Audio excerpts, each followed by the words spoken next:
কলিয়াবৰত দুষ্প্ৰাপ্য স্লথ বিয়াৰ উদ্ধাৰ। কলিয়াবৰৰ চুলুং বজাৰৰ সমীপৰ ৰাষ্ট্ৰীয় ঘাইপথৰ কাষত উদ্ধাৰ কৰা হৈছে এই দুষ্প্ৰাপ্য প্ৰাণীটো। যোৱা দেওবাৰে সন্ধিয়াৰ ভাগত ইলেক্ট্ৰিক ট্ৰেন্সফৰ্মাৰত হোৱা এক প্ৰচণ্ড শব্দ শুনি ঘটনাস্থলীত সমাগম হোৱা ৰাইজে প্ৰত্যক্ষ কৰে এই দুষ্প্ৰাপ্য প্ৰাণীটো। ট্ৰেন্সফৰ্মাৰত লাগি গুৰুতৰভাৱে আহত হয় এই স্লথ বিয়াৰ বুলি সন্দেহ কৰা প্ৰাণীটো। সাধাৰণতে অসমত কেতিয়াও দেখা নোপোৱা এই দুষ্প্ৰাপ্য প্ৰাণীটো বহিৰাজ্যৰ পৰা চুলুং বজাৰলৈ অহা গাড়ীত উঠি অহা বুলি সন্দেহ কৰিছে স্থানীয় ৰাইজে। এই দুষ্প্ৰাপ্য স্লথ বিয়াৰটোৰ বিষয়ে স্থানীয় ৰাইজে ইতিমধ্যেই শিলঘাট বন বিভাগক অৱগত কৰিছে। অতি সোনকালে এই দুষ্প্ৰাপ্য প্ৰাণীটোৰ চিকিৎসাৰ ব্যৱস্থা কৰিবৰ বাবে বন বিভাগক অনুৰোধ জনাইছে স্থানীয় ৰাইজে।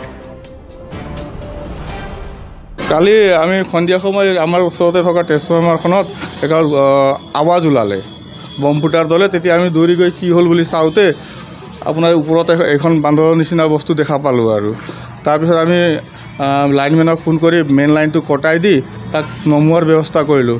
নামিব নোখোজে তেতিয়া বাঁহ চাহ লগাই তাক তলত নমোৱা হ'ল আৰু লাইনে অলপ তাৰ এটা হাতত আঘাত পাইছে আৰু ভালদৰে পাইছে।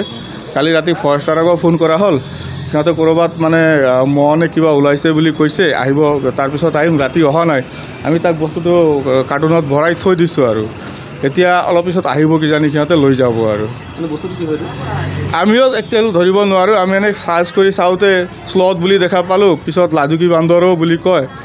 এতিয়া কি হয় বস্তু তেখেতসকল আহিলেহে গম পাম আৰু দুষ্প্ৰাপ্য আমি ইয়াৰ আগত দেখা নাই। এইখিনি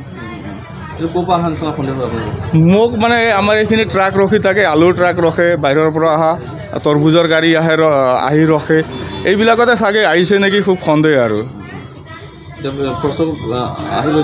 আহি লৈ যাব। চিকিৎসা কৰাব লাগিব, সিহঁতে তাত নি চিকিৎসা কৰাব চাগে আৰু এবাৰ আমি নেটত চাৰ্চ কৰোঁতে স্লথ বুলিও মানে এইটো দেখা গৈছে আৰু তাৰপিছত এনেই আমি আকৌ এইটো বান্দৰৰ যোনটো কৰিলোঁ লাজুকী বান্দৰ, তাতো এইটোৱে দেখাইছে। এতিয়া একচুৱেলি কি হয় সেইটো নাজানো। এতিয়া স্লথ বুলি এইটোৱে হয়নে সেইটো ক'ব নোৱাৰোঁ আৰু কনফাৰ্ম নহয়। আহিব